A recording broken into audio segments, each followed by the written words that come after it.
Hey everyone, welcome to The New Populist. I'm Dave Brown. If you are new to this channel, please like and subscribe. Well, today is December 27th, the second day of Kwanzaa.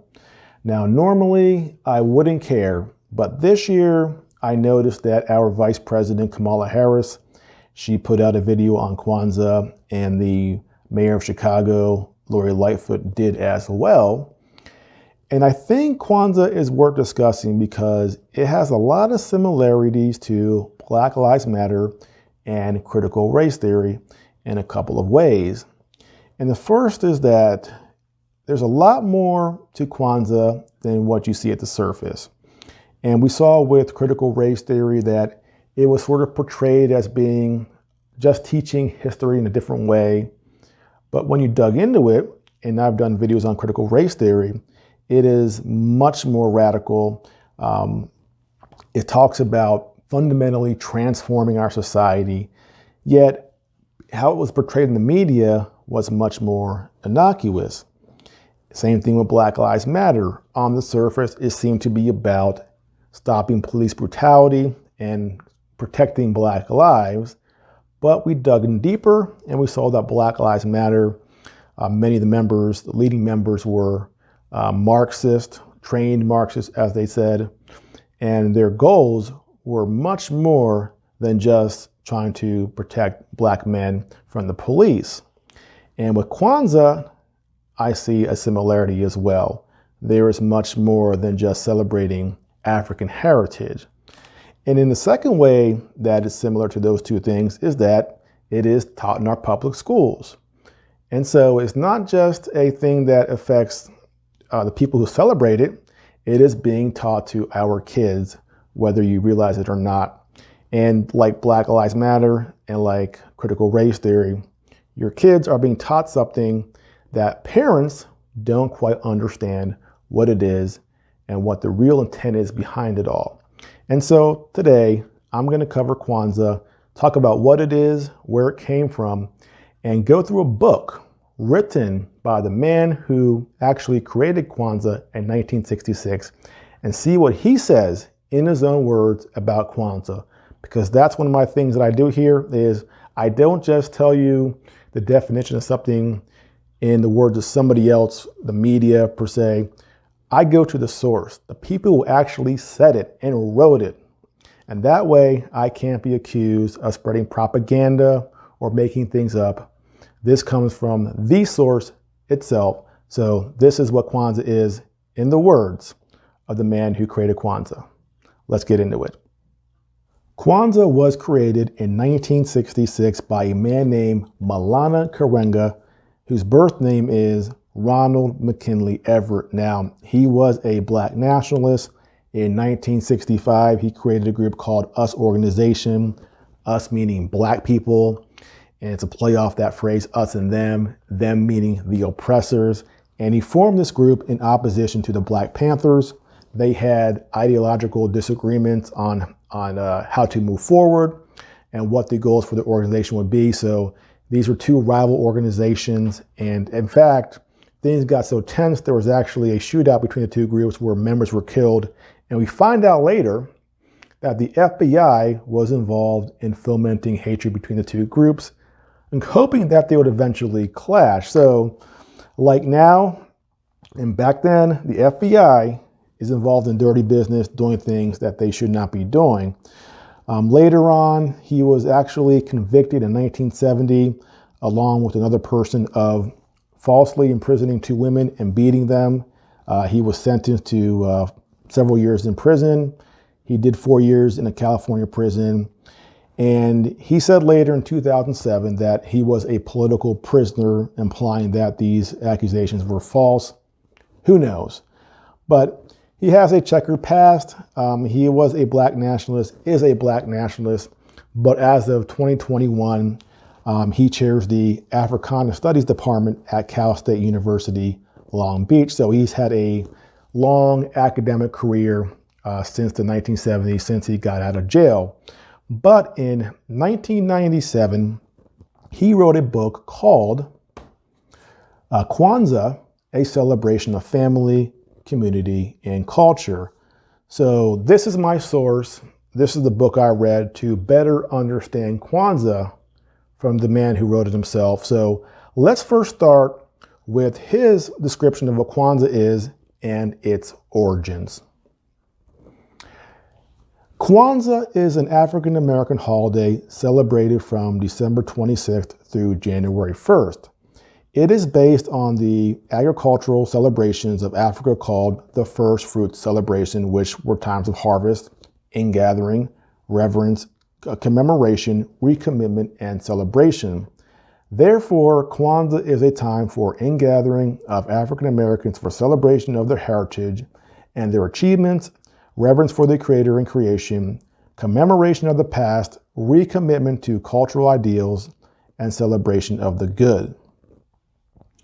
Kwanzaa was created out of the philosophy of Kawaida, which is a cultural nationalist philosophy that argues that the key challenge and crisis in Black people's life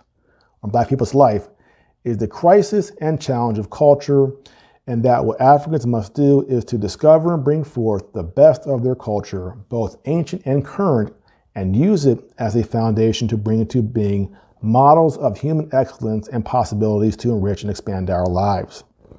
It was created in the midst of our struggles for liberation in the 1960s and was part of our organization, US, efforts to create, recreate, and circulate African culture as an aid to building community, enriching Black consciousness, and reaffirming the value of cultural grounding for life and struggle.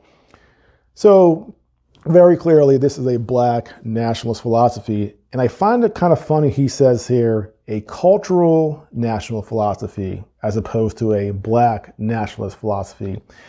And I think that he's trying to be clever as far as not making it seem so, the word nationalist is very frowned upon, and Black nationalist has that racial overtone. And so it seems he's trying to soften it by saying cultural national philosophy. Now, of course, again, you replace Black nationalist philosophy or white nationalist philosophy, we have a problem. But as we know, ethnic groups are allowed to have pride in being Black, being Latino, whatever it is. And certainly Kwanzaa is about Black nationalism, Black pride, and pride in one's African heritage. Now, he goes on to say, Kwanzaa was established in 1966 in the midst of the Black freedom movement and thus reflects its concern for cultural groundedness in thought and practice and the unity and self-determination associated with this. It was conceived and established to serve several functions. And what were those functions? It was about reaffirming Africanness. He goes on to say, first, Kwanzaa was created to reaffirm and restore our African rootedness in culture. It is, therefore, an expression and recovery and reconstruction of African culture, which was being conducted in the general context of the Black liberation movement of the 1960s or 60s, in the specific context of the organization US. In the 60s, the Black movement after 1965 was defined by its thrust to return to the source, to go back to Black. It stressed the rescue and reconstruction of African history and culture, redefinition of ourselves and our culture, and a restructuring of the goals and purpose of our struggle for liberation, and a higher level of human life based on an Afrocentric model. This stress on restoration was evidenced in cultural practices such as renaming of oneself and one's children with African names, wearing the natural or Afro hairstyle and African clothes, relearning African languages, especially Swahili, and reviving African life cycle ceremonies such as naming, nationalization, rites of passage, wedding, and funerals. So what we see here is not appreciation of one's African heritage. It's a complete redefining of one's person in every way, in the way you dress, in the way you talk, even changing your birth name to an Afrocentric name. So again, this is not about appreciating one's African heritage and your history. This is a Black nationalist movement about completely redefining the individual. And again, the question becomes, should this be taught to kids in school?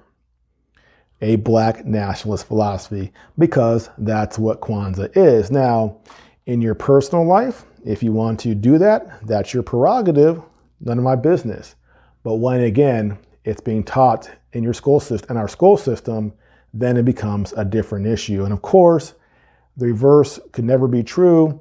There could never be anything in school that celebrated one's whiteness or Europeanness.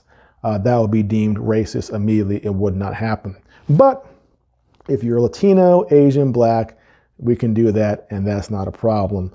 Now, is Kwanzaa in competition with Christmas? Well, funny thing it was, early on, it was. It was supposed to be an alternative to Christmas. He thought that Jesus was psychotic and that Christianity was a white religion that Black people should not observe. But as it became more mainstream, he kind of tempered his position on that. Here's what he says in his book on Christianity and Kwanzaa. Likewise, Kwanzaa is a cultural choice as distinct from a religious one. This point is important because when the question arises as to the relation between choosing Kwanzaa and Christmas, this distinction is not always made. This failure to make this distinction causes confusion, for it appears to suggest one must give up one's religion to practice one's culture. Whereas this might be true in other cases, it is not so in this case, for here one can and should make a distinction between one's specific religion and one's general culture in which that religion is practiced. On one hand, Christmas is a religious holiday for Christians, but it is also a cultural holiday for Europeans. Thus, one can accept and revere the religious message and meaning, but reject its European cultural accretions of Santa Claus, reindeer, mistletoe, frantic shopping, alienated gift giving, etc. So at a minimum, there is an antipathy toward Christmas as being a European holiday that should be rejected. And in his new viewpoint, you can accept Christianity as long as you reject the commercial side of it, Santa Claus, the reindeer, all that fun stuff, you reject that because you're celebrating Europeanness. Never mind that, some of it's pretty fun. I like Christmas carols, I like reindeer, I like Santa Claus, but according to Kwanzaa, that should be rejected. Now, I want to move on to something else here that's pretty interesting because this brings parallels to critical race theory. Now, critical race theory rejects society, rejects liberalism, and that's how someone like Larry Elder in California can be called, as he was called in the LA Times, somebody who he is the black face of white supremacy, because the concept is that if you're supporting the system as it exists right now, you're supporting white supremacy. That's what critical race theory says. It is very radical, and that often gets missed. Now, he has a passage here in his book that kind of reflects a little bit of that critical race theory. Listen to what he says here. It is a fundamental coitic contention that values are the hinge on which human possibilities turn. That is to say, as categories of commitment and priorities, values produce and sustain thought and practice which either diminish or enhance human possibilities. In other words, what you define as important and put first in your life determines your human possibilities. The choice of buying more records than books and dancing one's life away clearly diminishes one's human possibilities. Likewise, people's choice to allow an oppressor to educate their children have also limited their human possibilities. And a people whose paradigms of thought and practice are borrowed from its oppressor clearly have limited human possibilities. Thus, values are essential to the quality and potential of human life. I guess now you can see why Larry Elder is called the black face of white supremacy. If you embrace this system, if you embrace Americanism, our republic, our Constitution, you are putting yourself in shackles. You are submitting yourself to your white oppressors. And unless you reject that, unless you free yourself, you are limiting your possibilities. So Larry Elder, Thomas Sowell, any black conservative is an Uncle Tom, is a sellout, and they are putting themselves in chains. That is the belief of Kwanzaa. You heard it right there. He believes this system is a system of oppressors. So this, again, is not a benign philosophy. Now, as it, reflects elements of critical race theory itself has elements of Marxism.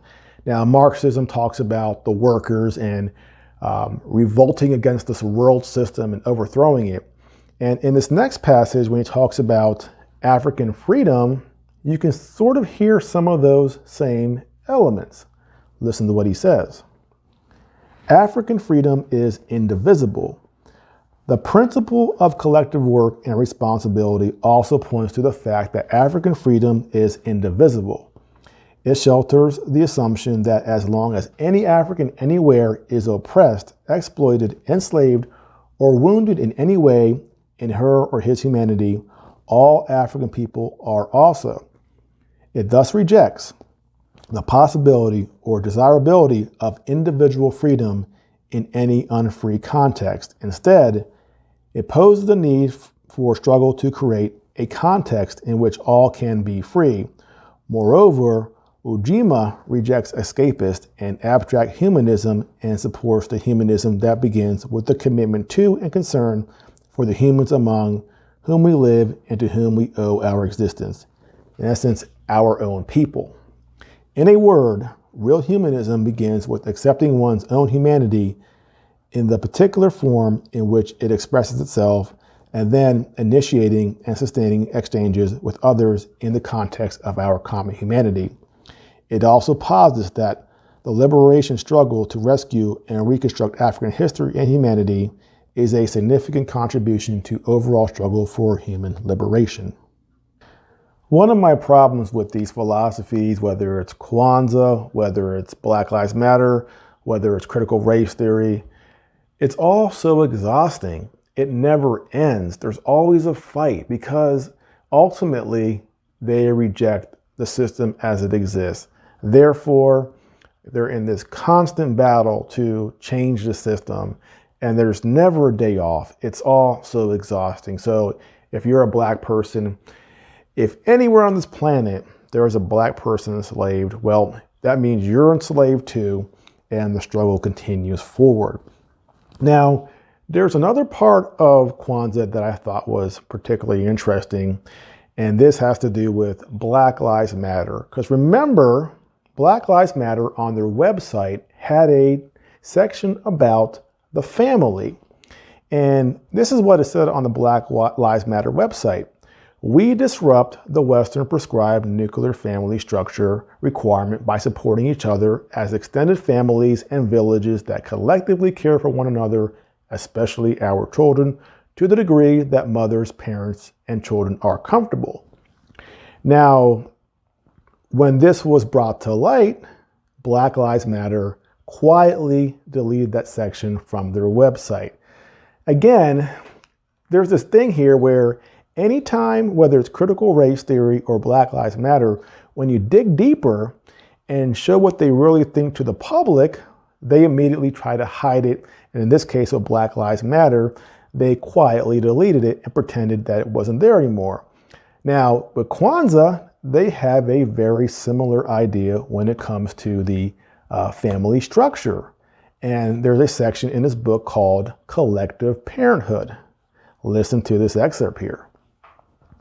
The stress on collective parenthood is another focus of Kwanzaa. It is a fundamental Kawaii assertion and African value that children belong to the extended family and community as well as to the immediate family of mother and father. Thus, inherent in the concept of children as producers is their potential and possibilities not only as reproducers, but also creators and self-conscious contributors to the community whose greater grasp of self, society, and the world enable them to wager a higher level of struggle and in that process ensure liberation of our people and a higher level of human life than former generations have known. The task thus becomes one of stressing and creating a context more conducive to their growth than that of which the nuclear family is capable. Therefore, there is a need to reestablish and refine, according to our new views, values, and needs, the African extended family, which still has retained some roots among many African Americans. The extended family is based on the African model and moves beyond biological mother and father and brothers and sisters to include other biological relatives, as well as people who share one's views, values, aspirations, and struggle. It provides the diversity of experiences and adult models and mentors who give African American children a degree and quality of love, care, attention, and proactive and purposeful education, which the nuclear family by itself cannot provide. Therefore, in the final analysis, all children of the community or a given collectivity should not only be the specific responsibility of their immediate parents, but also the general responsibility of the community or collectivity to which they belong. This is necessary not only for the creation of a context more conducive to the children's growth and development, but also to provide, in effect, a collective parenthood and collective responsibility for all children. It is in this communal context and collective responsibility that basic problems which confront the family and its members can begin to be solved with greater resources, effort, and commitment. It's like we're playing whack-a-mole. We identify that Black Lives Matter has this attitude toward the nuclear family. We find out about it, and then they quietly delete it, but then we see it pop up here with Kwanzaa. And this is not the only place. There was a poster at the National Museum of African American History and Culture that was titled Aspects and Assumptions of White Culture. Now, two of the things they listed were the nuclear family, the family structure, and rugged individualism. So now we have three places where they talk about the family structure and the nuclear family, in this context, being part of white culture. But I want to focus for a second on the issue of rugged individualism, because guess what? Kwanzaa too has a critique on individualism. Consider this section right here.